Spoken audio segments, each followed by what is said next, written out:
This week's Voice Party is brought to you by IOPvideo.com. We're all stuck inside and content is king right now. So if you want to create some content, have some video shot, advertise your small business, start a podcast, whatever, check out IOPvideo.com. We do it all and we will do it all for you. IOPvideo.com. We make things look pretty. We're not here to talk about this today. We're here to talk about your thing, dude. About your hobby. Oh, I didn't know where this conversation was going at first. I was taken aback. Ah, you're not paying attention, fucker. He was talking about his thing, and I was like, hold on, that wasn't on the bench. No. Yeah, you have a fucking interesting hobby. What? Tell us about that shit. You talking to me or Gasper or both? Yeah, talking to you, Phil. Oh, well, shit. We're both collectors, don't forget. Oh, yeah, I forgot. You're both. Okay, well, that's what today's subject is about. You know what? Until we started this thing, I didn't know you guys were both involved in that. Well, I kind of knew about Gaspar, but I didn't really pay too much attention because we usually talk about comedy. But I don't know, I don't really know much about. I know that as far as collectors go, Toy Story 2, 40-year-old version, that's what I know about collecting toys. I mean, I think it's time we break down those negative stereotypes. I think it's time we that's right. That's usually what people think of when you think of like collecting that shit. Like that's what I'm saying. That's what comes to mind. Yeah, no, there's always because I think you've seen pictures of like my action figure collection. So there's always this worry. You gave us one. You gave us one for the coffee table. Yeah. So I just it's always nervous when you like bring a girl home for the first time and you got to show her your room because it's either going to go two ways. She's either going to go, oh my god, and turn and run, or she's going to go, oh my god, and get really giddy and start asking you questions, and then So have you had any weird reactions from guests looking at your stuff? AKA women. Well, the first time because I've known Teresa like for 23 years or some shit. Wait, like that, right? So how long have you been doing this for? Kind of my whole life. Oh, wow. Since a lot of the stuff I have in my collection, I've had to, but like, it gets bigger every year. And so Teresa hadn't been by my place in a couple of years. I used to stay with my dad. Now I'm not. She had seen how it was when I was like in college, but she hadn't seen it. And so she came over to my room and she felt a little overwhelmed because there's a lot, but it's all organized, all meticulous. I have a little paintbrush, a little soft bristle paintbrush. I dust all the figures with because it gets all the crevices and nooks and crannies. So everything's meticulous. It's kind of a lot. We've already talked about like when we get a place together, me getting a separate man cave just so I can. That's the goal, to get a separate man cave to fill all this shit. So you have a lot. You have a lot of stuff. I do. Because I'm sure Gasper will relate to this, but it's like I like a lot of things, and so the reason I bring this up is because in other episodes you brought up that you're not living at home right now, and if listeners are like putting two and two together, you have a lot of. You have a lot of important collectibles in your house that you're not tending to right now. I mean, I come through about once a week to check on them and dust stuff, make sure nothing's falling over. I'm not trying to get any of these Canadians that listen to any ideas. I mean, hey, we don't want to inspire somebody to like take those valuable items and eBay them in his absence. Yeah. I'm sorry I even mentioned that. That's the first thing that came to my mind as a crook. But So when my baby mama, when we were dating, when she first came into my room, I wasn't even thinking I wasn't even self-conscious about it. I think at that point I had probably had like two girls look at, maybe one, I don't know. Not very many people had girls. Lying. No, I'm just kidding. Every weekend. No, but and so she comes in and she's like staring. She's like, "Oh wow, And I was like, you know, I put I had my chin up hella high, like, hell yeah. And then years later, I asked her, I was like, hey, so what was your reaction? She was like, I didn't mind the you know, the amount of nerdum in the room.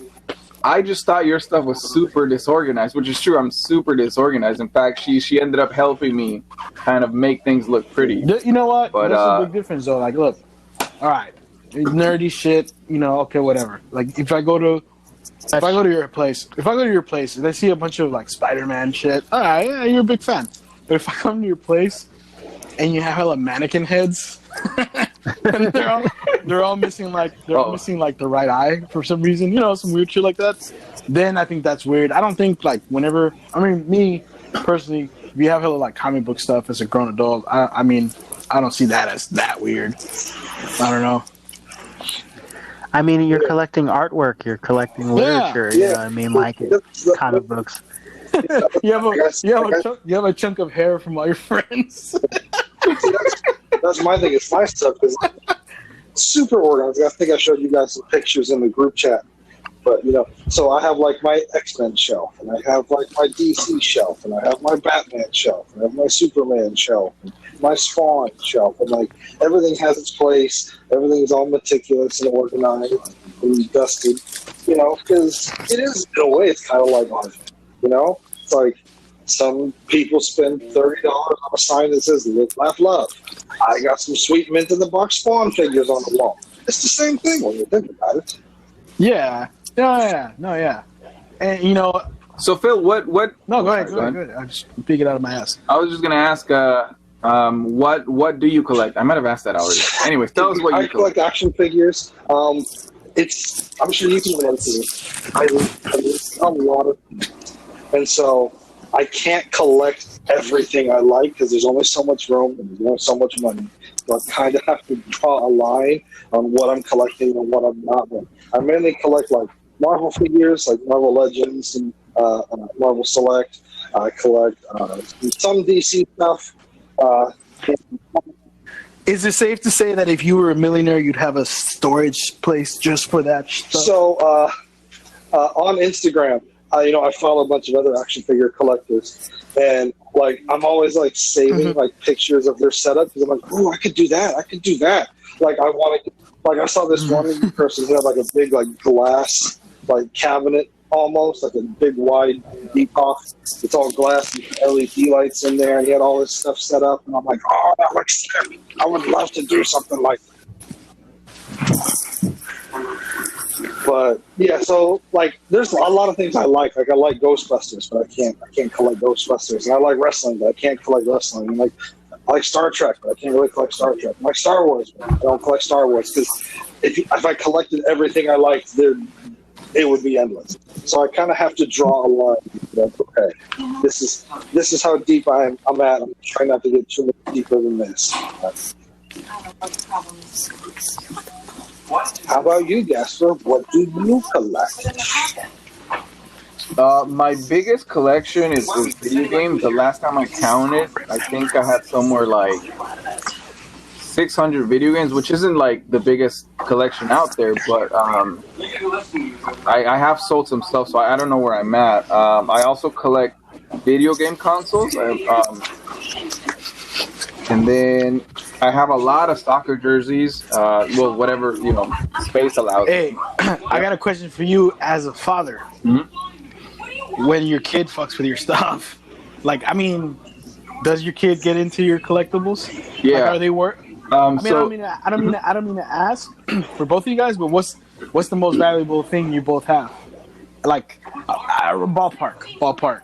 Like, is it 100? No, not 100,000s, but you know what I mean. Like, so I'm trying to think. So I have like some Power Ranger stuff that is worth like a couple $100. I keep it like mint in the box and things. I have a bunch of like older Spawn figures that go for like $100, $150 on eBay because they haven't been made in 20 years. okay. So a lot of that, my whole thing is I collect what I like. I don't really collect stuff because I think be valuable. I'm not one of those people who are like, oh, I should get 2 of these. This is going to be worth money in 20 years, and then I can make a profit. It's more like, hey, I like this thing. Because there's a difference between that and hoarding. I mean, there's a point where it comes hoarding. I was reading. You know what I'm saying? I was reading the definition one time, and it said that hoarding Collectors. Yeah, well, collectors, there's an emotional attachment to your stuff. Whereas hoarding, you keep something because you think you might need it later, such as like out of anxiety. Like, for example, an extra mattress, you know, like or like fucking 20 packages of toilet paper. Yeah, pure Purell. I definitely get the emotional attachment thing. Like, I have 2 Instagrams. I have one for IOP video, and then I have one just for my action figure collection. And on that one, I did like a little documentary about a year ago about my action figure collecting. And in there, I have a line of like, these are these little plastic statues of all these things I love. So when I'm sitting there and I'm looking at my stuff, like is this emotional attachment? I like something that's Wait, you cut out, bro. Am I still here? You're cutting out. Yeah, you're cutting out. Am I back now? Yeah. Okay. I heard that clearly. Yeah, it was ahead of me. There we go. Put the phone on the charger. That's better. How about now? That sounds way better. Okay, yeah, the phone was on the charger. So, but like I said, I did a little documentary on my action figure addiction Instagram, and I say in it that these, there are all these little plastic statues of these things that I love. So, when I'm sitting in my room and I'm just staring at myself, a lot of times it's memories. It's like, oh, I remember when I had that as a kid. Oh, I remember when I got that. And a lot of times it's just like, that's a fucking sick Wolverine. What made you give up the one you gave me here? What made, like, you have like little stragglers like that hanging around and you're like, fuck it. So here's where I talk about the fig life. And I'm hanging out with Martin and my girlfriend a lot. Because the fig life can be a bit of a bastard.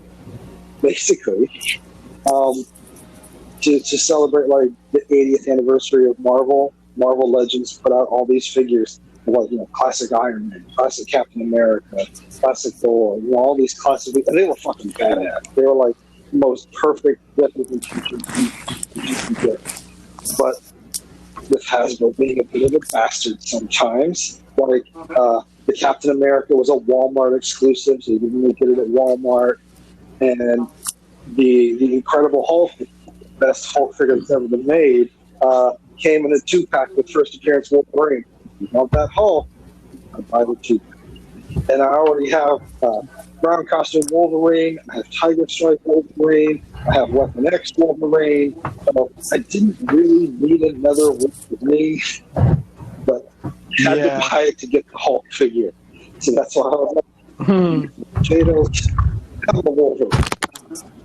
My question to you was, I mean, I don't know if you answered the first question about the, like, as far as value, but I don't want you guys to get into it. But, like, don't they put out hella new shit all the time? Like, are you just collecting what they have for the future, or are you collecting because you really like it? Because that's a lot of fucking money. It is. So, like, I collect what I like. I'm not the type of person to go out and buy stuff because I'm like, oh, this is going to be worth a lot of money someday. Like, if I like it, I'll buy it. You know what I mean? And like I can't collect everything because it would just be overwhelming. So I have to draw the line and be like, all right, no Ghostbusters, Star Wars, just what I like. You've been in my place. I like knives. Yeah. I get knives. Like, I have machetes and whatever. And like I'll go to a store and then I look at hella, like, oh my god, that looks awesome, and I want to buy all of them. But I don't know. I just like, are you trying to connect something and collect something in sequence, or you just what you like? Because like, oh, number 2's coming out. Like, I mean, is it like that? It depends. So like, I'm sure it's different for video games. Jasper will probably speak on in a sec, but like with action figures, for example, like, okay, you have that Wolverine figure, right? It's good fucking figure. You're always posing around and playing with it and taking pictures of it, right? But imagine how cool that Wolverine would be if you had a Sabretooth for him to fight. And then imagine Cyclops to go next to him. And then a Psylocke, and a Rogue, and a Gambit, and a Jean Grey, and a Jubilee, and a Thorn, and a Beast. and a Deadpool, and a Cable, and a Colossus. I'm just looking at you. It snowballs from there. Like the more things you put We've collected all of the 90s X-Men and various spin-off teams. Yeah. So it's one of those things where, like, there is a lot of stuff coming out, and I can't collect it all because there's not enough. So I just limit. Like, do you collect the stuff that comes out from the real live action movies? Some stuff. I have an MCU shelf with like my Marvel Cinematic Universe figures, where I kind of cherry pick my favorite ones. I have like Winter Soldier, Iron Man, and I have like Homecoming Iron Man, and I have Infinity War Thor. So I can like cherry pick like my favorite figures from all those people. Okay. But yeah, no, going back to how these companies will just sometimes they'll milk you, sometimes they'll milk you. So we talked about how like I had to buy that Wolverine to get the Hulk figure I want, right? Yeah. Well, that happens all the time. Like in 2015, they made like a Jean Grey figure, but there weren't really any other X-Men figures, so there wasn't really a lot of interest in it. But then over the years, they started making more, and so you get Rogue, and you get Cyclops, and you get Wolverine, and Colossus, and Shadowcat, and Psylocke, and then it grows and grows and grows, and now all of a sudden people are like, oh fuck, I need that Jean Grey. But it came out 5 years ago, and it's going for like $130 on eBay. Everybody wants it, and you can't get it anymore. So Hasbro, I think it was end of last year, made a new Jean Grey figure, even better than that one. But the only way to get it was in a 3-pack with Cyclops and Wolverine. So most people probably already have Cyclops and Wolverine. Well, they got to buy another one. Want to get this Jean Grey? Do you go to the? I used to. Like, oh, you're right. So Gaspar sells at cons.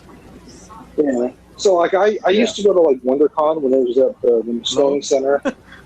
Hello? Hello? What the There? fuck? Yeah, I'm here. Okay. Did you get my question about the cons? And yeah. So what I was saying is I used to. He's my son. You don't think I would know if he was dangerous? Yeah, well, you cutting out. Or anything like that. He did it. He wasn't angry. Sorry. He took it out on the shed, and I'm like, Yeah, Phil, we can't hear you. That's so weird. So weird. Yeah, I don't know why I'm cutting out. we were happy. Yeah, because this is your party. You're like hosting this shit from your phone, and like your phone's cutting out. That's so weird.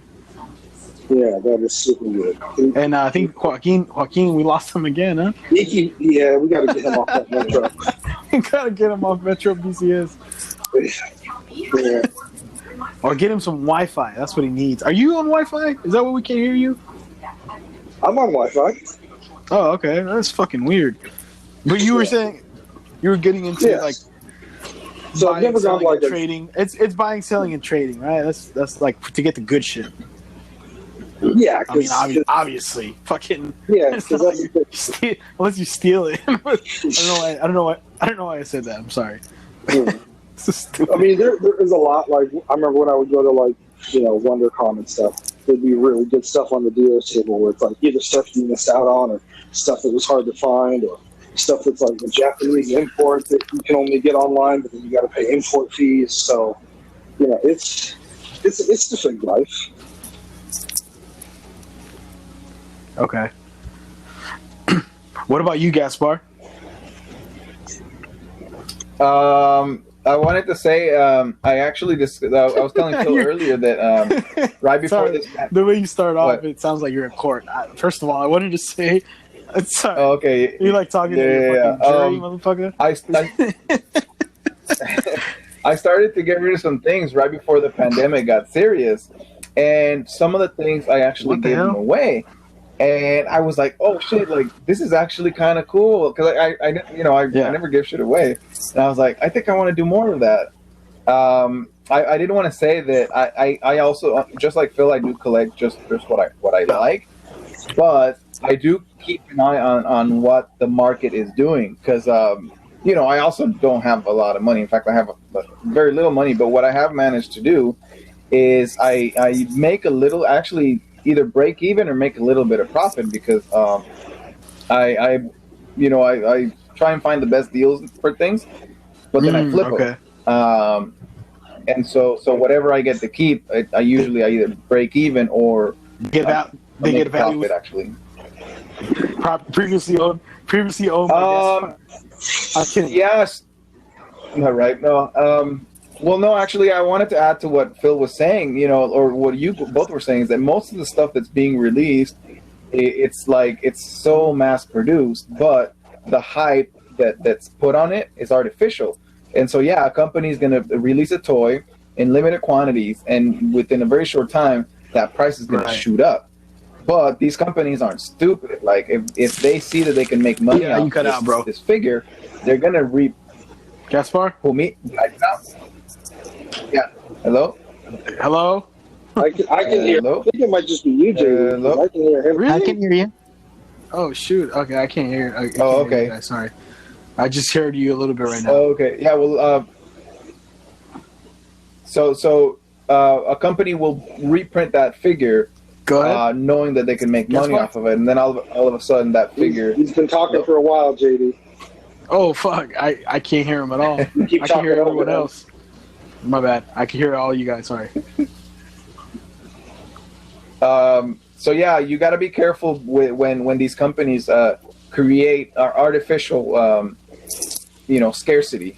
But if you're just getting what you want, then you never have to worry about that. But if you want to flip, then you gotta keep an eye on it. As far as like flipping goes, like so for example, like in the action figure world, there's a concept called the Build-A-Figure. You get 6 figures in a wave. Each figure comes with a different piece. One's got an arm, one's got a leg, one's got a head. You buy all the figures, you put the pieces together, and build a 7th figure, right?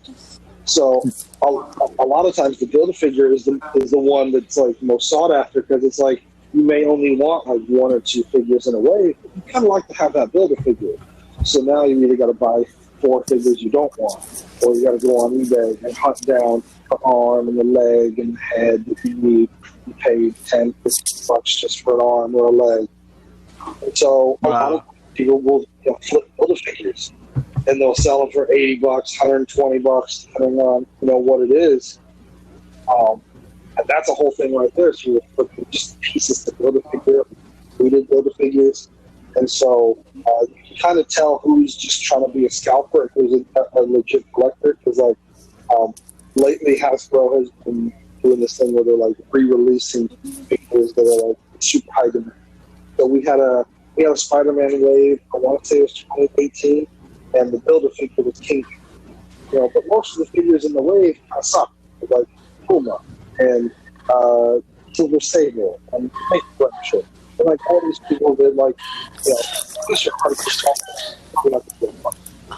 Everybody wants that King. So. Who's watching porn in the background? But, No, I can hear you. But that Kingpin Build-A-Figure, is going for like crazy money on eBay. And then Hasbro just recently revealed that they're going to re-release that Kingpin Build-A-Figure like by itself as a part of like the upcoming Spider-Man Vintage Wave. It's going to be like an online exclusive. It's for like $30. So there's all these people complaining like, oh my God, they're ripping us off. They're devaluing our stuff, blah, blah, blah, blah. But you can kind of tell those are the people who are just trying to flip stuff and make a profit and artificially jack up prices. Because in the fig world, there's a big problem with like scalpers. People will like get to Target right when they open and buy like every fucking figure that they can find and then go on eBay and sell it for twice the price. And since nobody can find it, they'll pay twice the price of this guy on eBay because he's a fucking asshole. You know what that's happening with a lot is Nintendo products right now, because like everybody's at home and you have all these kids, you can't send them to school, and so people are I know my sister-in-law is trying to buy a Nintendo Switch, and every time I see that a store has them in stock, they seem to sell out less than an hour, and I'm pretty sure it's just like the toilet paper. It's just a handful of people going, buying it all out, and then you see it on Craigslist and eBay. I do want to clear up that I'm not a scalper. To me, scalper is somebody who does that, goes to the store, buys up the entire stock, and then no, That's what I annoying. actually That's do annoying is as I fuck. buy. Yeah. It is. Yeah. No, I buy mostly secondhand, Do you and then ever go to flip it like that. like comic book stores and sometimes like in the little glass shelves they have some stuff that's kind of rare? Do you ever go into that to buy stuff for yourself or to sell?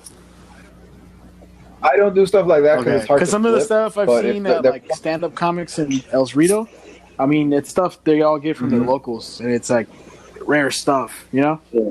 I don't know. I mean, I really don't. See, where me and Gasper kind of differ is I don't really sell a lot of stuff. Like, Okay.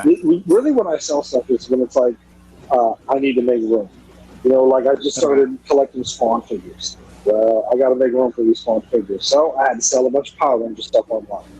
But, you know, I made like $200 selling like 4 figures. So that's a score. And now I got room for my Spawn figures. So I really only sell stuff when like I need to make room. And I'm just like, all right, what can I part with? What am I not emotionally connected to? Yeah. Where do you like send this shit off to when you eBay it? Like usually, is it going to like another country or what? All here. Oh, okay. Because I think I mentioned to you, I have a friend who sells Bay Area like hip hop albums all over the country. Like Tennessee, he sold some old E40 Be Legit albums and like for ridiculous amounts. Some of them that are rare, you know, like some rare Andre Nicotina's, he's selling them for like $200 to like the East Coast. Yeah.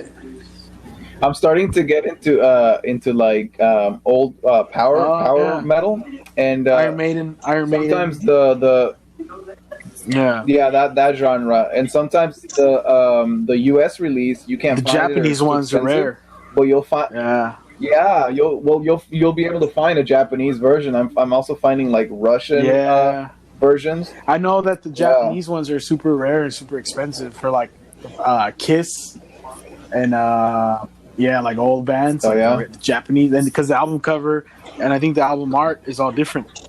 So it could be whatever album, but their Japanese release is different. So I know that shit sells for a lot. Like in Amoeba, they take those up if you have them. Like they'll cash you out because they can sell them for like hundreds of dollars, dude.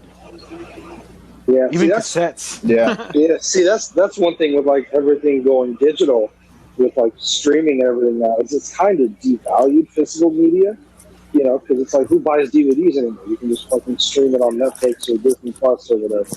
You know, who buys CDs anymore? There's Spotify. So you know, there's a lot of people who don't even collect physical media because it's cheaper and more convenient to stream it. It is, but there's something like, to be honest, man, like there's something about holding an album, for me, like a whatever, like a CD.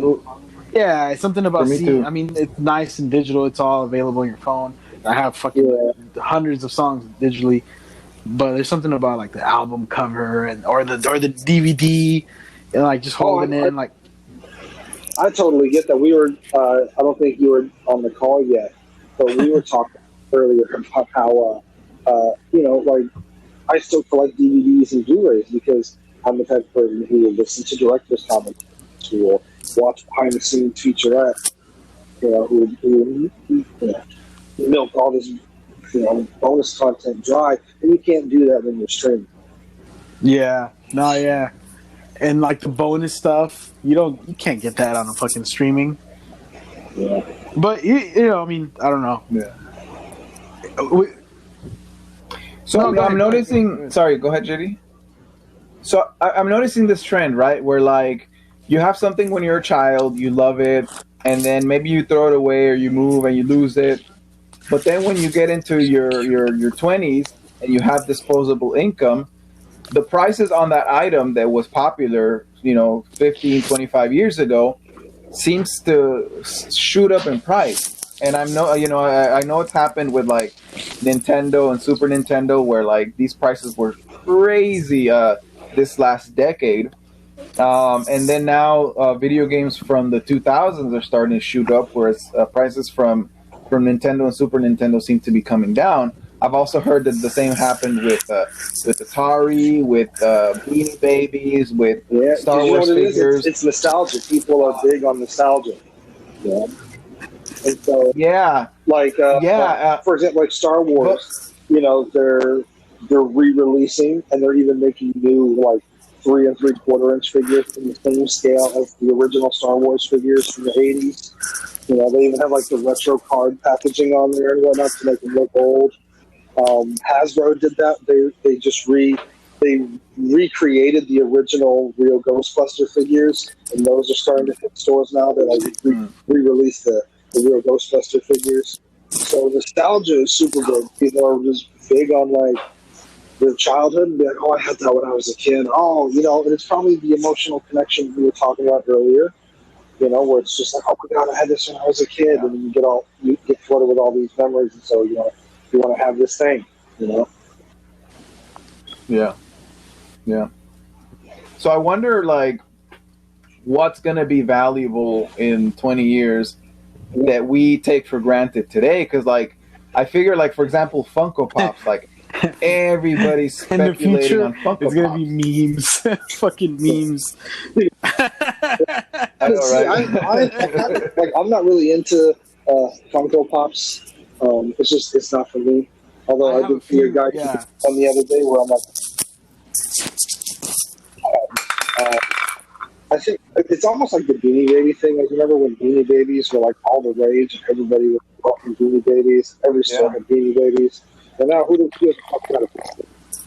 I remember when I was growing up, the homies were popular. Yeah. The homies. And I just realized those are actually created by somebody in Richmond, California. Not I thought they were from East LA. They were from the dude that created them was from the Bay Area. I thought they were. Now that you mention it, I wouldn't be surprised if some of those have become valuable. Extremely, yeah. You can look it up. Some of them, they're collectors. Now they're quite valuable, dude. I'm gonna raid my brother's closet and it's kind of hard to kind of tell when things are going to get, what's going to be valuable and what's not. In the 90s, we had the speculator boom, where that was I think one of the first times that I think it was a copyright Action Comic #1 or something sold for a 7-digit figure, and everybody was like, "Oh shit, these things are popular." And so people started matching up 7, 8, 9 copies of Death of Superman and Batman Nightfall and X-Men #1, but it wasn't really X-Men #1. It was just a relaunch when Chris Claremont left, and Janine Chris Claremont took over before he left. And it was artificially inflating the value of all these comics. People were buying them up. They were, I gotta ask you, Phil, real quick. I just want to ask you because I know you're older than me. Well, all of you guys, but remember Pogs? I thought those were gonna be fucking. I thought those were gonna be I don't know. I mean, maybe you know better than me. I thought those were gonna be collector's edition. Yeah, no, I don't know. Yeah, I think they were at some point, but that bubble. Yeah, although I was just in Target and they had Pogs now. They're selling Pogs at Target now, retro Pogs. So it's definitely nostalgia. the Pogs. Yeah, were they? I only remember them not that well, but I remember they're paper carton, right? They're yeah, they were basically little cardboard discs. Sometimes they were called milk caps because they looked like the things that would go in the cap to your jug of milk. And they had cool shit printed on them, like Spider-Man and Power Rangers, and you would stack them up and hit them with a heavier Pog called a slammer, usually made out of metal, plastic if you were poor, and you would hit the thing and they'd flip over, and that was the game. I used to have all the Mortal Kombat characters. Yeah, I had a bunch of comics. There used to be this a Mexican version of Pogs, and the little you never heard of them, JD? No, I don't remember those. The Tazos. Yeah, they were a little bit actually they were better built than the Pogs because the Pogs were cardboard, but I bet those must have gone stupid expensive because most people would have thrown them out. I don't think anybody in Mexico was Well, putting them in that's the thing shelves. is like with the whole speculator boom we were talking about with comic books in the '90s. Like what people weren't realizing is, Action Comics isn't super. Number one, isn't super valuable because it has valuable because They are. You said there aren't. I'm having a valuable- hard time hearing you, Phil. Okay, how about now? Can you guys hear me now? Yeah. Okay, so I was saying, like, what people realize is, those things weren't valuable because they had a number one on it. They were valuable because it was the 1930s and most people just threw them out. Nobody thought, I should hang on to this. It might be worth money someday. And so they're worth money because they're rare. There's not a lot of them left because most people threw them out. And so not to mention the great comic book burnings that happened after Frederick Wertham put out that book Seduction of the Innocent, claiming that comic books were corrupting children. Yeah. And then, When was that? That was like when was that? late 40s, early 50s. And yeah, that's what led to the comic code being introduced. To give you some context here, post World War II, superhero comics fell out of favor, right? Because a lot of the GIs overseas during World War II were reading superhero comics pretty heavily, along with children too. And then when they came back, people just sort of didn't have the desire to read superheroes anymore. So they shifted from superheroes to horror and crime and romance and westerns. And the horror and the crime were ultra like violent, and you talking about severed heads in the artwork and stuff. And so Frederick Wertham became alarmed and wrote. What year was that? What year was that? I want to say it was like 1949, late 40s, early 50s, right? Okay. So he was basically like, yo, these comics are corrupting young people. And I think Superman may have been the only superhero at the time of the big superheroes that kind of left out of that rather unscathed. Like, he even wrote about Batman. He wrote about, granted, the superheroes weren't being published like that after the war, but for the main trinity, he said that Batman and Robin were living a homosexual's dream, because they lived in a mansion together. They had a butler, and people were getting together and burning the comics in mass. Like, communities were having. I've seen the footage in comic book documentaries. They were getting together and having bonfires, and the comic books were the fuel because they were just enraged. Our youth is turning to crime, and it's because of these stupid comic books. And they created the Congress actually investigated the matter, and the comic book industry, to save itself, created the Comics Code Authority, which basically meant that everything was super censored. That's really what... That was like the comic books parental advisory thing, right? Right, right. Yeah, I remember that. And you couldn't talk about drugs. You couldn't talk about... You couldn't write in vampires, rape. Yeah. Nothing sexual. Because the idea was nothing sexual, nothing too violent either. Yeah. You couldn't have any severed heads or... blood. Couldn't have that going on. So, that was pre-Marvel, right? Like before Marvel. Actually, yes, it was, because Marvel didn't really exist until the 60s. They used to be called Atlas Comics. Atlas Comics. There you go. I was trying to remember that. At one point, they went from being called Atlas Comics to National Comics, and then they ended up becoming Marvel Comics in the 60s. But yeah, so a lot of these old comic books that are super, super valuable now, as Phil pointed out, are rare for a bunch of reasons. They got tossed, but some of them also got viciously burned because it was, these are corrupting our young people. Yeah. Oh yeah. Yeah. Also, like Action Comics #1 is the debut of Superman, who's this cultural icon. Oh, it wasn't. That was when he was bald, right? Or that soft opening he had. No, that was Siegel and Schuster's original concept for the character, but that never really got published. Okay, never mind. But like in the 90s, everybody's like, oh my god, Youngblood #1 is going to be worth as much as Action Comics, and it's like, well, no. Superman is a cultural icon. Nobody gives a shit about Youngblood. Well, not just that, but also you had the problem of comic book companies producing multiple covers of the same issue #1 because they realized that collectors were going to buy all 6 issues.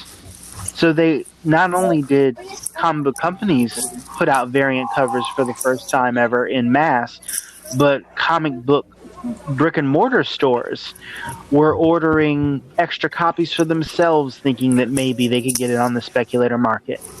Yeah, I mean, look at like X-Men #1, the one from the 90s, and they put out like 7 different versions of it because each one had like a different pairing of X-Men, and if you put them all together, it would make that giant panorama with the X-Men squaring off against Magneto. Yeah, there was all these gimmicks they would do, hollow foil covers and variants, and people didn't know which one was going to be worth more and which one was going to be rarer, so they just bought them all. Better safe than sorry. So there's this thing. Oh, sorry. Were you gonna say something? I was just gonna say, I was gonna go back to action figures for a second and just marvel at how marvel, no pun intended, and just marvel at how so many of the toys that so many of the toy lines that came out when we were younger that are being redone now with more detail and everything, a lot of them were spawned from the idea of animated shows. But then again, the animated shows themselves were often designed to sell toys. Yeah. G.I. Joe. Yeah. Ninja Turtles was a comic book first, but ironically, they wanted the creators to make it sellable, huh? That's why they made it for kids, you said? Well, here's the thing. When Eastman and Laird created the Turtles, they specifically wanted to do a comic book and that parodied the industry at the time. So they took a handful of popular concepts of the 80s that were huge: mutants, teenagers, ninja and samurai, and Daredevil, and they just kind of blended it all together. Yeah. There was a comic book called Ronin. It was all about a samurai who was from I think the Edo period, and he was somehow resurrected in the future, and it's very science fiction, and it's very and that's that inspired them a little bit. And then with the Turtles, you got their main enemy is a clan called the Foot Clan. Daredevil's main enemy is a clan called the Hand. Yeah. Daredevil's mentor was a dude named Stick, right? The Ninja Turtles' mentor was a rat named Splinter. Yeah. So, and then they were teenagers, much like, the New Mutants at the time were very popular, which is like an X-Men offshoot. Which a movie coming out. And so the idea was, okay, they'll be teenagers, and there'll be mutants, and there'll be ninjas, and there'll be turtles. All right, dope. And then they took their concept to a toy company, and they were like, we think that our comic book is selling so well that we are justified in believing that it would be worth making a toy. And so the toy company said, we usually don't make toys that don't have a cartoon show attached. So if you can get a cartoon show or even just a cartoon special made somewhere, we'll produce your action figures. Yeah. You know what I mean? Yeah. And I was like, that's crazy. Here's what I think is kind of super interesting. It's back, like you were saying, in the 80s, cartoons and comics and action figures, they were targeted at children. That was the target audience. But if you look at it now, comic books and action figures, they tend to be targeted more towards an older audience. Teenagers, young adults, people in the 30s. That's who these super detailed, highly articulated, $30 a pop action figures are targeted at. It's not the 7-year-old walking through Target with their mom. It's the collectors like me. It's the people like us. It's people our age who are collecting this stuff for a number of reasons. And the same thing with comics. Comics aren't really targeted at kids anymore. It's targeted at an older audience. And it's true. I mean, I know that they'll they still produce action figures for kids, and they still do make But the big push. I think there's two reasons behind. There's always been, I think, for the longest time, an adult collectors market. Where it seems to me that as long as there have been fans, like adult fans of things like Star Wars or X-Men and what have you, what's the earliest Marvel line? Isn't the earliest Marvel line of figures one of the earliest ones? What's the name of the company that had the actual fabric on the action figures? What was that? Mego. What's the name of the toy company that had the actual fabric of the clothing of the action figures? Like they're famous for doing that. Mego. You're talking about Mego. Yeah. Now the X-Men Marvel had Mego figures at one point, didn't they? Yeah. And that was what year? What decade? That was like the 60s, 70s. Yeah, the 70s.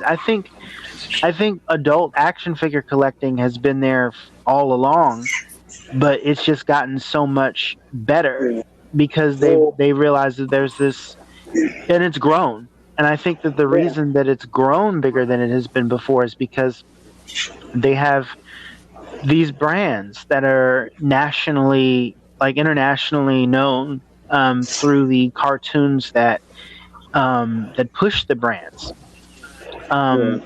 These people that grew up watching this stuff have gotten older, and we're still interested. And they're like, well, it's a combination of nostalgia and good quality product and general fandom that has driven it toward an older market, I think. And Saturday mornings are dead, as you know. Now it's all on YouTube.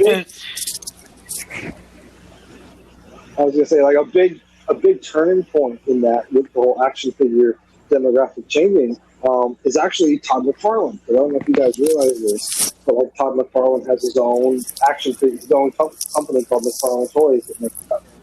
And the way that came about is in the 90s when Spawn's popularity was super high, Mattel and all these other companies were coming to him and they wanted to make Spawn toys. That's how popular the comic is. They wanted to make Spawn toys. And Todd was just like, well, Spawn's not really a children comic. I don't really think it'd be appropriate to make toys about him. And he did an interview recently where he was talking about how he went to a Toys R Us and just wanted to see what was there for his target audience, which is 14 and up. And he found two things in the whole store for a 14-year-old. He found a bicycle and he found a video game system. That was it. Those are the only things that a 14-year-old would want in the whole store. And so he had this idea. He's like, well, my comics are targeted for an older audience. Let me make toys for that older audience. And so he started up his own action figure company with comic books, started making Spawn toys. And they were geared more towards an older audience. And if you look, there are all these sick monsters and all this detail and all this elaborate paintwork. And they were more detailed and more elaborate than and that was kind of a real turning point where older kids, teenagers, started collecting Spawn stuff. Older people started getting into action figures, and then all these other companies had to kind of change their style and their direction to kind of keep up with the new direction. Because McFarlane, he was making toys not just for Spawn. He made Austin Powers toys. He did Kiss action figures. He did X-Files. He did his movie Maniacs. He was doing Monsters. He was doing Terminator. He did all these things. And they were all really detailed and really sick and really just something that would look really fucking cool on the shelf, even if you're a grown person. And so that was kind of the first real sign of the industry changing and heading in the direction it is now, where it's geared more towards adult collectors, and there's lines specifically focused for adult collectors. And that's the thing that always gets my goat, because the action figures that they make for the adults are so awesome. And I look at the action figures that are meant for the kids, that are sold to the kids in the toy aisle now, and I'm like, I saw some Transformers from one of the more recent variations on the concept, not the movies, but like one of the newer cartoons. And I was like, dang, these Transformers don't even transform. Their limbs don't move, and I'm like, why Why are y'all making Yeah, this? that would never fly. Well, so one thing that's really cool that I really admire about the way Todd McFarlane runs his company is that unlike Hasbro, Mattel, and Playmates, and all these other companies, McFarlane Toys is a private company. It's not publicly owned, so he doesn't have investors and stockholders to answer to. And so he's even said in interviews like, I can beat these other companies at their own game because I can do everything they're doing, but I'm not a slave to the shareholders. You can just make cool shit. And that kind of shows, like, he has the DC license now. He's making those new DC figures. And they're really sick. They're really detailed. And they're really elaborate. And they're the type of figures that, like, Mattel would never have made. You know, Mattel would have never made the Batman Who Laughs. They would never have made that armored Batman, that armored Superman. And if they did, they would have charged twice as much for it because it's so much bigger. But those figures are the same price as everything else.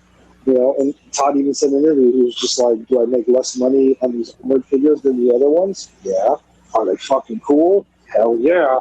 So he's really just, his focus is just making really cool stuff. I appreciate that so much. A good anecdote about this is, you know, he got started making the Spawn figures. And I think it was wave 3 or 4, somewhere in there, but he made a figure of Malbolgia. And Malbolgia's like the big devil that, you know, Spawn made the deal with, or Al Simmons made the deal with, and became Spawn. And in the comics, he's fucking giant. He was also in the movie. He was voiced by Frank Welker. And so he made this big, giant, 15-inch tall Malbolgia figure with all this detail, and it looked all grotesque. It was fucking awesome. And then he squeezed it into the same box. All the other figures came in and sold it for the same price as all the other figures. And he was saying in this interview that his CFO, his chief financial officer, came to him and was like, you know you're going to lose money on this. It's going to cost us more money to make the figure than you're selling it for. And he was just like, well, tell you what, the money we're going to lose, just file that under advertising. These big companies spend millions of dollars a year on advertising just to get their name out. Just file it under advertising. Because he had this mindset where he was like, people are going to be in the store, kids are going to be in the store, teenagers, people are going to be in the store, they're going to see this cool figure, and they're going to be like, hold on, it's 3 times as big as all these other figures for the same price. Just the value alone is going to make people buy it. And it's fucking sick, and it looks cool, and it's getting his name out there. And once somebody has a Malbolgia, they're going to want a Spawn to go with it. They're going to want to violate it, and vandalize it, and vertebraker. And one of their friends is going to come over and see and go, that's fucking cool, what is that? And then they're going to go out and start buying Spawn figures. And so losing money on this one really sick action figure was worth it for him because not only does he have a cool toy, but it's getting his brand out there, it's getting his name out there, and it's basically doing the advertising for him. You know, you don't see a lot of commercials from McFarlane's products because he's kind of of the philosophy like, they're cool, they're going to sell based on the fact that they're fucking cool. You know, and I love that mindset so much where he's not super obsessed with like profits. He's obsessed with making cool stuff. You know, I don't know if you know, he just did a Kickstarter because he wanted to remake the first Spawn figure, the figure that started his company, and with updated detailing and sculpting and articulation. And so he was doing it on Kickstarter because it's just a one-off, and retailers don't want one-offs, and so he didn't really have anywhere to sell it. It was just something he wanted to do for himself. And he put it up on Kickstarter. He was asking $100,000, and he met his goal in like 12 minutes. And it blew past to $1 million, $2 million. When the Kickstarter finished, he made $3 million from people backing this figure. And what was awesome about Todd is, as they would cross each milestone, he would just add more free shit to the figure. That's dope. So he upgraded the chains from rubber to steel. He gave you an extra head for every figure. He gave you, you know, necroplasm energy effects. He gave you different weapons. He, like, every time they would cross a new threshold, he'd be like, I'm going to just give you more free shit because this is fucking awesome. And, you know, so he's definitely in a position where, Story. you know, like the action figures aren't the only way that he's got another source of income in the comic book creation. So he doesn't really need to sell the figure in order to, he doesn't really need to make a profit from the action figures. He can afford to like really give back and do something really cool and file it under advertising because he also has his writing and his comic book art, which is how he gets his bread and butter, And I think it's really cool when someone's like, I have enough, and I can just file this under advertisement. I really want to share this cool thing with the world and get my name out there that way, Yeah, because that was one thing I've heard him say in interviews that, like, a lot of times, especially when he was just starting out, like, a lot of the stuff he made was just because he's a collector himself, and he's like, I just want cool shit to put on my shelf. Nobody else is making it, so I'll just go out and make it. Has he had any copycats? There have been people who have gone in that direction because, he would do all this sculpted detail, all this elaborate paint work. He'd put real metal chains on some of the Spawn figures. And now we have companies like, Diamond Select, who are doing the same kind of thing where it's more detailed sculpts, more elaborate paint, giving you more stuff like diorama displays in the box. There's a lot of import companies now like SH Figure Arts and Metacom who are selling $80 fucking action figures with 1,000,000 points of articulation and 7 heads and 12 pairs of hands and all these weapons and whatnot.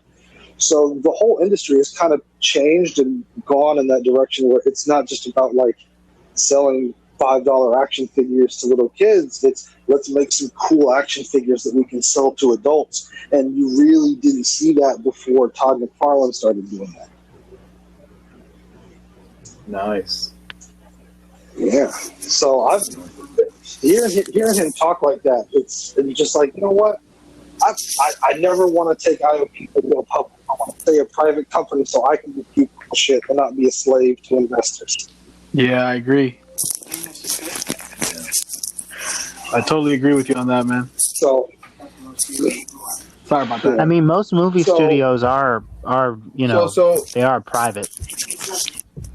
Yeah, I mean, yeah. Like Warner Brothers and Universal, and I don't think any of them are available on the stock market. I think Disney is the only one that I can think of at the moment that is public. Isn't Paramount? But they do so much more than films. They've got their theme parks. And isn't Paramount? Yeah, well, because they're owned by Comcast. So I think they're. I don't know. Yeah, maybe. I'm actually going to point to WWE because WWE was private and they didn't go public until 2000.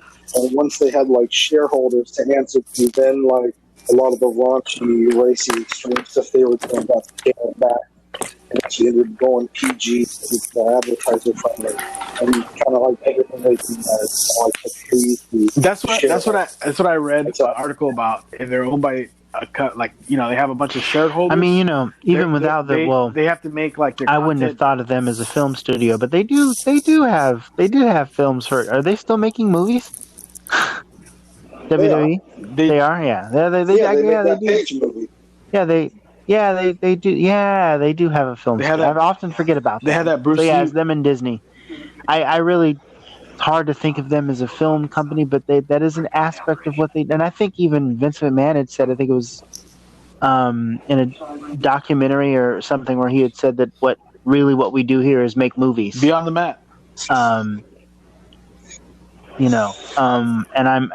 I guess if you think about it, the way that the product is shot in comparison to like some of the indies out there,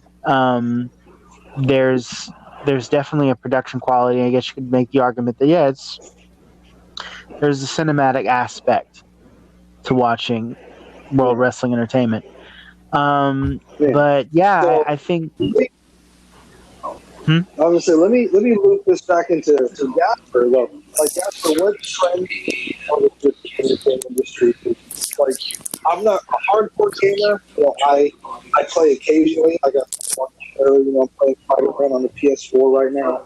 But I, just as like an can you guys hear me? I've kind of noticed. Like, okay. Yeah, we cool. can hear you.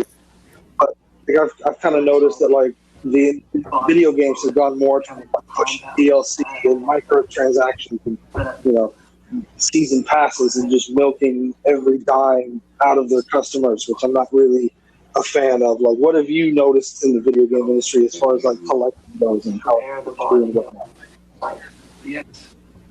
I didn't hear your complete question, but let me address the part that you said about DLC and that stuff. What I think is happening is that back in the 90s, video games used to cost, I think, $50, and then at some point they went up to $60. But the thing is, you walk into Target or Walmart to buy a video game, and it's still $60, except $60 in 1995 was more valuable than $60 in 2020, right? But the cost of video game production has gone up, but the price of video games have actually gone down when you adjust for inflation, and so these companies are having to find creative ways to recover that money, right? And so I think that, you know, if a video game came out and it charged you $80 for it, most people would probably boycott it. And so they have to do things like microtransactions and things like that, and DLC. So my guess is that they're not trying to rip off the consumers. It's just that, you know, like a God of War or a Grand Theft Auto, like those are really expensive to make. And, you know, selling them at $60, I think, you know, it doesn't really make the profit. I don't remember that they want to exactly make. which was. I don't remember if it was Marvel versus Capcom 3 or Capcom versus SNK. It was one of those fighting games. Somebody had found out that like the paid DLC that was available was actually content that was already on the disc, and you're basically just paying to unlock it. And that, I think, was pretty shady. Yeah, and occasionally these companies get caught with that. I think it was maybe Tekken versus Street Fighter or something like that. But yeah, what was the rest I was just of asking, the like, question? what trends you have noticed, the video game, like, changing trends that you've noticed, how it's affected you collecting ones. Man, The one big one is that everybody's speculating, and so like, you know, ever since like the 360 and PS3, you have a lot of people that will buy games and keep them sealed, whereas I think that didn't used to happen. Same thing where with just like the figures, the audience is getting older. You know, a lot of the average gamers are in their are basically our age. I think millennials were kind of the ones that are setting the pace for the hobby. I did want to touch on one thing. I think recently, you know, some kind of authority came out and said that video game addiction is a real thing, and so I kind of wanted to hear what you thought. If that was, I mean, I guess you can't play with the toy for 40, 100 hours the way you can with the video game, but I guess that's one thing that's kind of happening with our society, is that people are kind of getting addicted to video games. I think the video game community is not ready to admit that it's an issue, but yeah, that's something to watch out for. Mobile games is, you know, like mobile games. I can't I hear him can't that hear well either. Phil. Am I the only one that can't hear him? Okay, I don't know what. I've been cutting out a lot, man. I'm becoming Joaquin today. Can you guys hear me? Okay, so I think it's most prevalent in mobile games, because I think mobile games are like this, every dime out of you, and so, you know, you're bored, you're in line at the DMV, you know, you're at work and there's nothing to do, so, you know, you're playing, you know, whatever, and they intentionally make it so hard that you can't progress unless you pay money to unlock this thing or level up or whatever. And so once you kind of get addicted, further, that credit card time. And it's the thing that makes it complicated, because you invest, you know, 40 hours into a Grand Theft Auto game. Once it's done, you know, that's like a weight in your life now. You're like, oh, I want more. It's like an instant stretch. I didn't catch Mobile that. Hopefully games are it'll be in the recording. That's Since what you're the one that's recording. talking about how they work. Okay, yeah. I would like to add to that and say that anytime you have an activity that presents some sort of reward for your behavior, that releases dopamine in your brain, and which activates your sense of pleasure. You want to seek that pleasure over and over again. Not everybody is going to be, not everyone is going to fall into like complete addiction when they play games. And some people are more. It's kind of like alcoholism. Like not everybody that drinks alcohol is going to become an alcoholic, but there's some people are just more susceptible to chasing that reward system than others, and some people are just they're just less resistant to not doing it. So if there's the people playing video games and becoming addicted are probably the same kind of people that would get addicted to something else. But I probably would prefer that someone I knew was addicted to video games than a potentially damaging substance. You know what I mean? Because you're destroying your liver, you're destroying your brain function, you're killing your brain cells if you consume too much of something. But with video games, you're not really destroying anything. You're wasting Except your your time. time. You're potentially Yeah. destroying your career or whatever else you have going on. But I'm not saying that video Killing games off your themselves are a relationships. waste of time. I'm just saying that like once you get to the point where you're so addicted that you have to just be there. Heck, there's even research suggesting that cell phones are addicting. Apparently, the part of your brain that lights up when you're they did a study on this a few years back. The part of the brain that lights up and is active when you're at a worship service or doing something devoutly religious is the same part that lights up when you interact with your smartphone.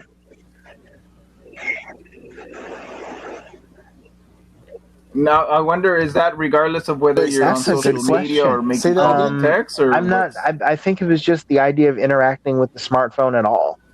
And if you think about it, smartphone's got everything. It's got your address book. It's got your your little black book where you have all your your girls that you talk to or your friends or whoever. It's got your banking information. It's got the social media and your pictures. It's like a life inside of that thing. So it makes sense that someone would feel a sense of reverence toward it because their whole life is in that, or a good chunk of their life is in that. You can even read the Bible on it.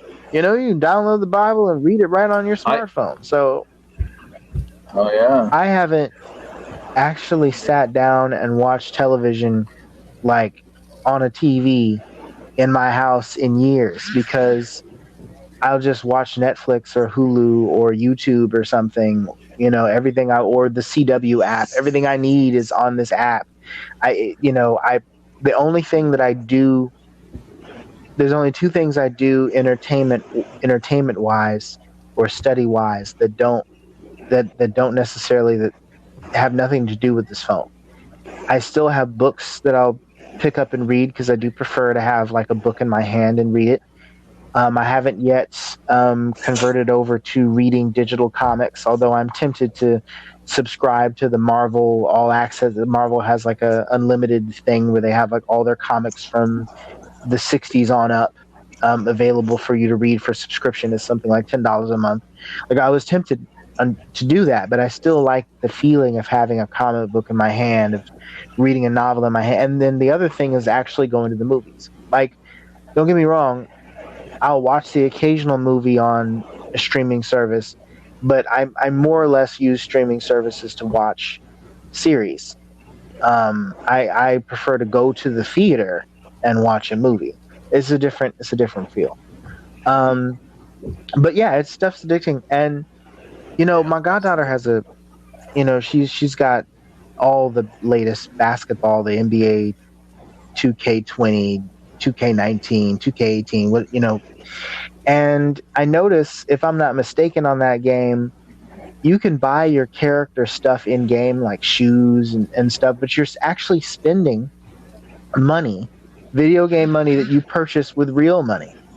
And I look at that and I'm like, I don't want to be cynical and I don't want to throw shade on her fun or anything, but I was like, I I mean, it's your money, kiddo, but I wouldn't. You know what I mean? I would not. No, not on a video game character. Not on a video game character that you're just going to end up trading for the next new game 2 years from now anyway, you know. On the subject of downloaded characters, I quit playing newer games some years ago. Like the last console I had was a PlayStation 2. And I was in between jobs at the time. I think it was before I got my first job, actually. And it was before I got financial aid. So this is like the summer, I think, going into college. And I sold it for sandwich money because I wanted to go eat somewhere with friends or something. So I went over to GameStop and then I sold it in the games. And that was that. And I haven't replaced. And, you know, I don't know. I have a little handheld game I got off Wish, right? And it's chock full of old school 16-bit, 8-bit games, partially thanks to Phil because he, hooked me up with some interesting things. And I've got like Sonic the Hedgehog and Knuckles on there, got Street Fighter 2 on there, stuff like that. I want a Pokemon game. I want like one of the old school Pokemon games at some point. See if I can find that and plug it on there, like yellow, red, or blue. But anyway, yeah, man. I mean, the downloadable character thing. I'm like, when I pay for the game, I want the whole game. And I get what you're saying about them trying to find some sort of clever workarounds, but that's just one of the reasons why I just don't really fool with video game collecting anymore. That's why I haven't been a gamer in a long time.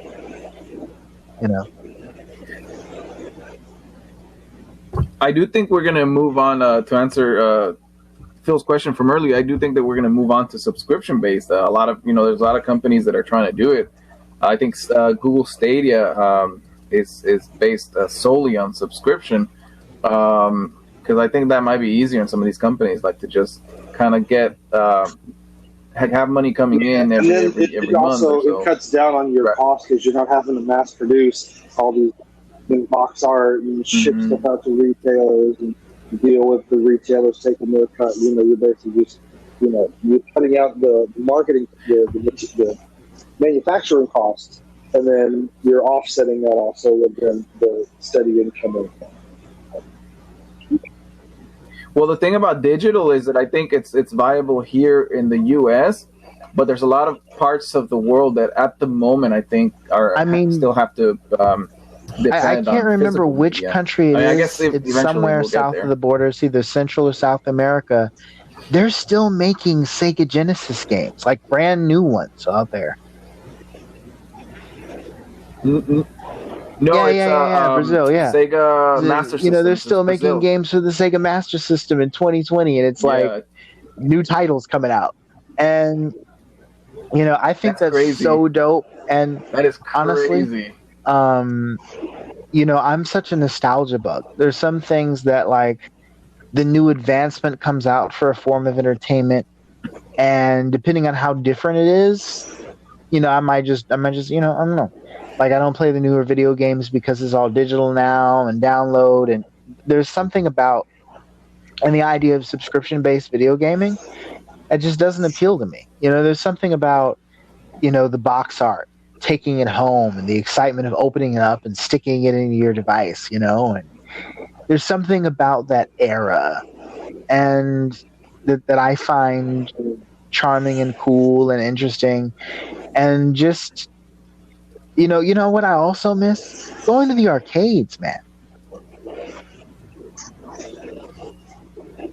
Oh hell yeah! I missed out on the arcades. I was too poor to go, and like we were actually going a few years ago, right before I became a dad. Me, Carlos, and Chad, some mutual friends for listeners who don't know us personally. We were going at least once a month to arcades, and it was a lot of fun. It was a lot of fun to do that.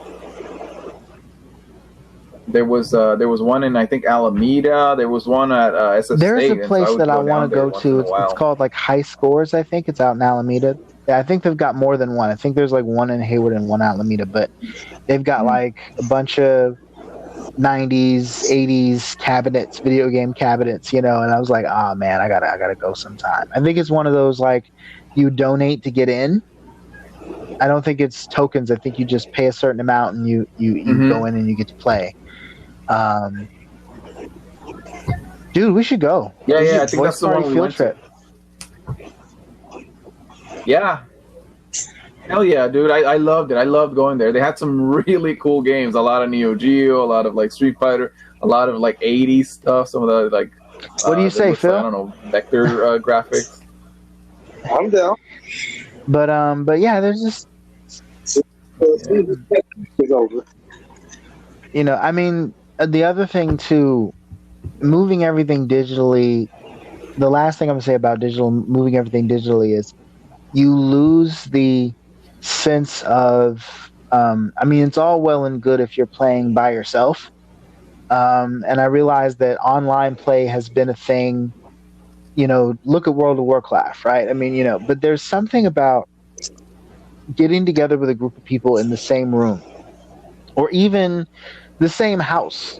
You can have it set up to where there's a TV in one room and a TV in another room, and there's 4 people in each room, if need be, playing the same game of Halo or whatever. Yeah. There's something about... Yeah, we used to do that in high school. We would have Halo LAN parties. We'd have like an Xbox downstairs and an Xbox upstairs, and network cables going all down the hallway and down the stairs and over the balcony. And, we would play 8-player and 16-player, system with multiple. Yeah, and it's fun. There's a lot of fun. I had you guys over. I had you guys over. I remember at my house a couple times for that. No, playing. See, that I think is it's more tangible than like playing online. Because when you're playing online, it's all these faceless people who you might not know, or maybe you know, but it's different when you're sitting like next to the person. Yeah, and I miss those because I know. Yeah. I'm trying to remember. I think I joined in on the LAN parties with you guys like shortly after we graduated from high school. Yeah, like it was like maybe that summer of 05 and then early college. I want to say was when I started doing it. But it was a lot of fun, and the thrill of having people over and having co-op play or competitive play. It's like, what was it? Like last year, me and Phil played NBA jams together. You know what I mean? We just went round for round playing NBA jams. Heck, even more recently than that, we were recording podcasts. We're playing NBA jams, and and you missed it, Gaspar, man. I can't remember who won out of him and Kevin, Prophet Wright, but but they took each other to played the 2 limit. games, one at the beginning, one at the end. Yeah. I think I won the first one and he won the second. And you and I were close, real close. It was fun. But yeah, it's video games are communal just as well as they are like, pass the stick as a thing, and the digital you kind of lose that, and I hope that there's still. I mean, what I will say, you do gain a lot though, like with those, for example, like Spider-Man. I'm playing that. There's no disc, like it's downloaded. We're playing on the system. You don't have to worry about like disc getting scratched or games skipping. You don't have to blow on a cartridge to get the game to work. Or someone kicks. Or game, or game selling out. Someone kicks the system and the game freezes, or disc rot starts to set in because your game is 15 years old. Like, you don't have to worry about any of that. And that's why I like the plug-and-play consoles, like the Genesis and the Super Nintendo ones they have, because I got a case for them, hacked them and threw all the games in it, and then we just spend a whole day and we'll play like 30 games. We'll just jump one after another, and we'll just it's great. Right here, mother. So there's pros and cons. I suspect that the Gen Zers aren't really going to care about physical media or things like that. But there has been a trend where they're getting into vinyl collecting, and so they do have some kind of. They're discovering this whole thing, and I hear you see them talking like in forums and how like these things are massive, and you get to look at the artwork and things like that. So they are susceptible to these things that we're talking about. You know but for the most part, what's interesting is like, I run, a photo and video lab in Berkeley, right? I have a lot of people who will bring me vinyl and have me convert to MP3. Yes, wow. No, it's the weirdest thing. They go on this vinyl just so they can put it on their phone and listen. No, I didn't catch that. Can you guys hear me? I didn't catch that. Did you catch it? You said it was the weirdest thing, and then you kind of broke off. Can you guys hear me? Oh, I was gonna say, because what's happening is, Okay. I run that. Okay. Yeah, I can hear you.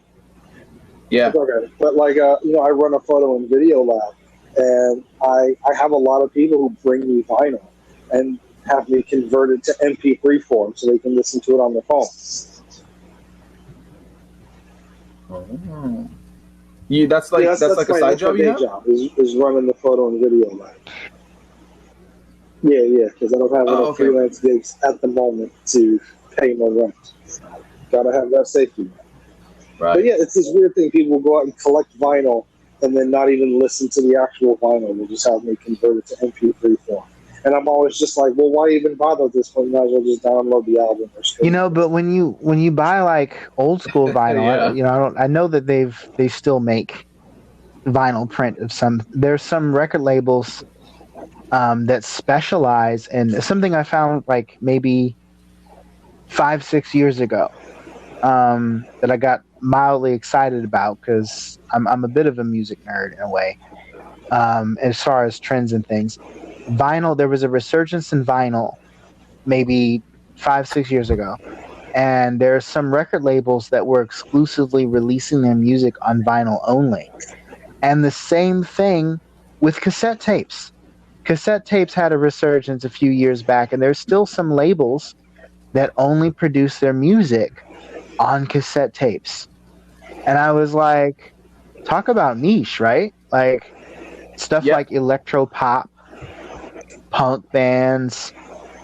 I think there was like one of them that did hip hop, but it was just like one of the whole field of them. But a lot of them are like, even the genres they're doing are super niche, like Japanese acid jazz and stuff like that. And I was like, huh. So I think that old classic stuff will always have some sort of resurgence every few years. It'll be brought back. I think people, as far as the vinyl's concerned, there's the artwork, there's the writing that's on the jacket of like my grandparents have vinyl, you know what I mean? And there's like the writing on the jacket of the cover, the liner notes, all that stuff is kind of cool. The feel of vinyl. So I guess I can see why someone would want to, because this whole episode's about collecting. I could definitely see why someone would want to collect the actual vinyl themselves, because the photography and the artwork is kind of dope on a lot of these projects. Is there something to be said about an album cover done right, done well?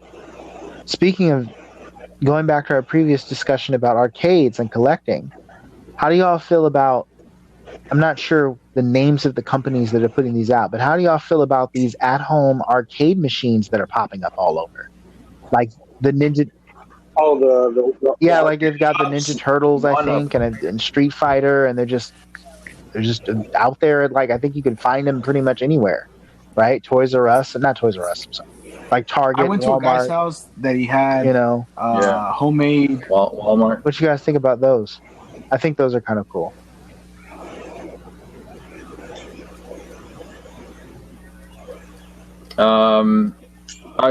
I think Joaquin and JD maybe aren't hearing each other. I've noticed that you guys. No. Anyways, to this guy. What was had a it? homemade, JD, you were saying gonna say something. Well, I don't know. He bought an arcade, but he gutted it out and he installed the computer and he put in almost every video game that he could into there.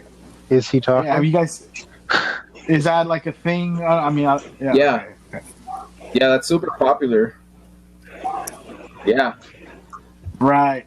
Yeah, because you don't need a sophisticated computer to run like retro games, and yeah, you just connect it to computer and you have thousands and thousands of games available. I've actually considered doing that myself. Mortal Kombat. body, you know, like the first one or something. I mean, those are probably hard to find. You have to go to a collector, I'm sure. I think. Well, I think one did released an arcade for Mortal Kombat. Yeah, they did. It has 1, 2, and then Ultimate 3. Yeah, and they run about what $300. If you shop around, you might be able to find it for like $200. And they're smaller; they're 3/4 the size, so you could easily fit one of those in your room. And I think it has space for 2 players. I don't have one. I would get one if they released a game that I personally wanted, but yeah, they seem nice. It's hard to justify spending $300 on 3 video games. You know what I mean? You know, I remember being a kid, and Fox Kids used to have all these contests and stuff, right? And one of them was it was specifically tied to the X-Men cartoon, and if memory serves me right, I could be wrong. I could have the wrong arcade game and the wrong contest, but I think it was for the X-Men arcade game. Like, you could win comics and a bunch of other stuff, but the grand prize was that you could win the X-Men arcade game, and you could have that cabinet with the game in it at your house. And I was like, we're living in an age where people are reaching back out to, find out what happened when and why, and sort of the behind the scenes and the results of a lot of these contests and popular shows that happened days of yore. So I wonder if there's some information out there on the lucky kid that actually won that thing. If you're out, hey kid, now that you're our age, wherever you are, probably kudos to you for winning it. Congrats. Like, exactly. Hey, like, what is it like being a dude that won?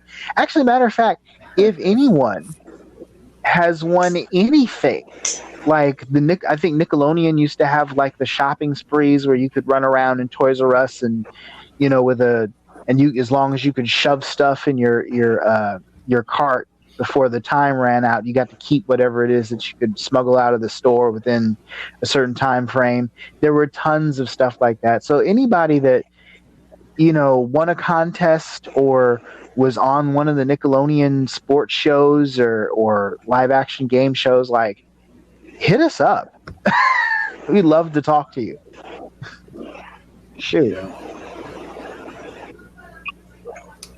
So I actually have a small vinyl collection. I forgot to mention that. I don't know if I've mentioned this before. I have a Neo Geo.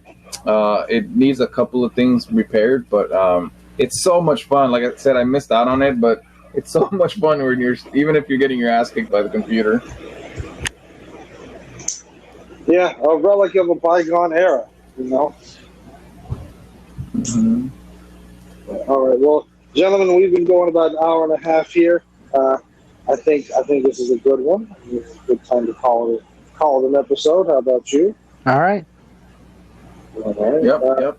You guys have anything you want to add before we wrap this up? I think that collections of all sorts are amazing, and people have been collecting since bottle caps and probably even before then. So, I think it's cool that we could touch on this topic, man. It's dope. It's real. Yeah, definitely. Gasper, you got a place where people can find you if they want to hit you up about video game collecting? I mean, you could look up my name on social media and hit me up. I'll offer you, but if you're trying to get rid of your stuff, I'll give you better rates than GameStop. Yeah, so just type my name, Gaspar Bernal. If anybody's interested in action figure collecting, I'm on Instagram. It's action figure addiction with underscores between the words. So check me out on Instagram if you want to see my action figure photography and whatnot. This was a fun one. I had a good time, gentlemen. Thanks for chatting with us for a while. Whoever had this idea, it was a good one. I'm gonna chalk it up to the Joaquin or Gasper. Yeah, it was me. I think it was Joaquin. Oh, great job, Watch. Hey man, you were Great job. you were like the right guy to bring in for action figure collecting, bro. Like it just made sense. It just made sense. All right, everybody. Well, this is the Voice Out. Party. Thank you for listening. We are Yeah. out. Good night. Good night. Good night.